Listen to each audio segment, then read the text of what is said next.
YS Jaganmohan Reddy bullet proof వాహనాన్ని నిన్న సాయంత్రం రాష్ట్ర పోలీసులు తీసుకువెళ్ళడం జరిగింది. ఏదైతే బుల్లెట్ ప్రూఫ్ వాహనం ఆ జగన్ పర్యటనలో ఒక వ్యక్తిని ఢీకొట్టింది, ఒక వ్యక్తిని మెడపై నుండి కారు ఎక్కించింది అని అంటున్నారో ఆ వాహనాన్ని జప్తు చేసేందుకు రాష్ట్ర పోలీసులు జగన్మోహన్ రెడ్డి సొంత వాహనమైనటువంటి బుల్లెట్ ప్రూఫ్ వాహనాన్ని తీసుకెళ్లటం జరిగింది. ఆల్రెడీ ఏపీ 26 CE 111 వాహనాన్ని కూడా ఆ ఎస్పీ గారు, జిల్లా ఎస్పీ సతీష్ గారు గతంలోనే ఆ వాహనాన్ని స్వాధీనం చేసుకోవటం జరిగింది. ఇదంతా కూడా జగన్మోహన్ రెడ్డి పర్యటనను అడ్డుకునేందుకు ఈ వాహనాన్ని జప్తు చేసినట్లు ప్రభుత్వం పూర్తిగా జగన్మోహన్ రెడ్డిపై కుట్రపూరితంగా వ్యవహరిస్తూ ఉంది. జనాలలోకి జగన్ వెళ్లకుండా చేసేందుకు కూటమి ప్రభుత్వం అడ్డుకట్ట వేయాలని చూస్తూ ఉంది. ఇది ప్రజాస్వామ్య విరుద్ధం అని వైసీపీ నాయకులు అంటున్నారు. ఎందుకంటే జగన్ పర్యటన జరిగిన జిల్లా ఎస్పీ గారి ఏపీ 26 CE 001 అనే వాహనాన్ని మేము సీజ్ చేశాము. ఆ వాహనం ఒక ప్రైవేటు వాహనం. ఆ వాహనం ఢీకునే సింగయ్య అనే వ్యక్తి మృతి చెందాడు అని ఆ రోజు ఆయన చెప్పడం జరిగింది. మళ్ళీ 4 రోజుల తర్వాత ఆయనకు ప్రభుత్వ పెద్దల నుండి ఎంత ఒత్తిడి వచ్చిందో ఏమో కానీ ఏకంగా మాకు ఒక వీడియో దొరికింది. ఆ వీడియో దొరికినందువల్ల మేము జగన్మోహన్ రెడ్డిపై కేసులు పెడుతున్నాము అంటూ ఆయన మాట మార్చడం జరిగింది. అందులో భాగంగానే జగన్మోహన్ రెడ్డి యొక్క సొంత బుల్లెట్ ప్రూఫ్ వాహనం దాన్ని జప్తు చేయడానికి తీసుకెళ్లడం జరిగింది. మామూలుగా జగన్మోహన్ రెడ్డికి ఒక ప్రతిపక్ష నాయకుడుకు Z+ భద్రత ఉన్న వ్యక్తికి బుల్లెట్ ప్రూఫ్ వాహనాన్ని ప్రభుత్వం ఇవ్వాలి, సరైన భద్రత ఏర్పాటు చేయాలి.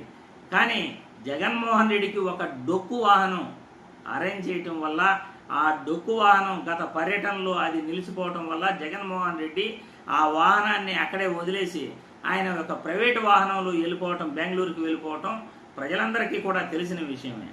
దాని తర్వాత వైఎస్ఆర్సీపీ నాయకులు ప్రభుత్వం కుట్ర చేస్తూ ఉంది, జగన్మోహన్ రెడ్డికి మంచి భద్రతా వాహనం కూడా ఇవ్వట్లేదు అని హైకోర్టులో పిటిషన్ వేసి ఆయన సొంత వాహనం కొనుగోలు చేసుకునేందుకు హైకోర్టు పర్మిషన్ ఇవ్వగా సొంత బుల్లెట్ ప్రూఫ్ వాహనాన్ని జగన్మోహన్ రెడ్డి కొనుగోలు చేయటం జరిగింది.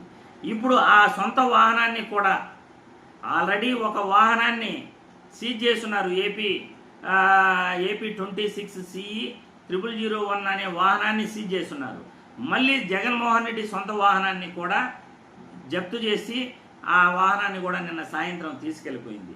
ఇదంతా కూడా ప్రభుత్వం పక్కా ప్రణాళిక ప్రకారమే జగన్మోహన్ రెడ్డి పర్యటనను ఆపాలని జగన్మోహన్ రెడ్డిపై కుట్రతో ఇదంతా కూడా చేస్తూ ఉంది. ప్రభుత్వమే ఒక మంచి వాహనాన్ని, మంచి భద్రతను, Z+ భద్రత ఉన్న ప్రతిపక్ష నాయకుడికి ఏర్పాటు చేయాల్సింది పోయి జగన్కు భద్రత కల్పించడంలో పూర్తిగా విఫలమై జగన్ పర్యటనలో భద్రత అనేది కొరవడితే జగన్మోహన్ రెడ్డి సొంత వాహనాన్ని, సొంత బౌండరీలను పెట్టుకుని ఆయన ముందుకెళ్లే ప్రయత్నం చేస్తున్నాడు. కానీ అది కూడా లేకుండా ఇప్పుడు బుల్లెట్ ప్రూఫ్ వాహనాన్ని ప్రభుత్వం స్వాధీనం చేసుకోవటం ఇది చాలా చాలా కుట్రపూరితమైన చర్య అని వైసీపీ నాయకులు చెప్తున్నారు. రాష్ట్రంలోని అనలిస్టులు, మేధావులు అందరూ కూడా జగన్మోహన్ రెడ్డిపై ఖచ్చితంగా కుట్ర జరుగుతూ ఉంది, ఆయన ప్రజల్లోకి వెళ్లకుండా చేయాలని ఇదంతా ప్రభుత్వం చేస్తూ ఉంది. ఇది మంచి పద్ధతి కాదు. గతంలో చంద్రబాబు గారు కూడా ఆయన వాహనంలో 2 వ్యక్తులు చనిపోయినప్పుడు ఆ రోజు ఉన్న ప్రభుత్వం ఆయనపై కేసులు పెట్టలేదు.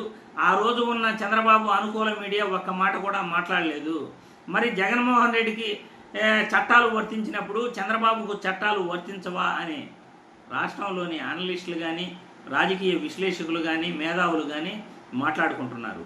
ఏది ఏమైనప్పటికీ జగన్మోహన్ రెడ్డిని ప్రజల్లోకి వెళ్లకుండా అరికట్టాలనే, అడ్డుకట్టాలనే కుట్రతోనే జగన్మోహన్ రెడ్డిపై అక్రమ కేసులు పెడుతున్నారు అనేది రాజకీయ విశ్లేషకుల వాదన మరియు వైఎస్ఆర్సీపీ నాయకుల వాదన అని ఈ వీడియో ద్వారా ప్రజలకు తెలియజేస్తున్నారు.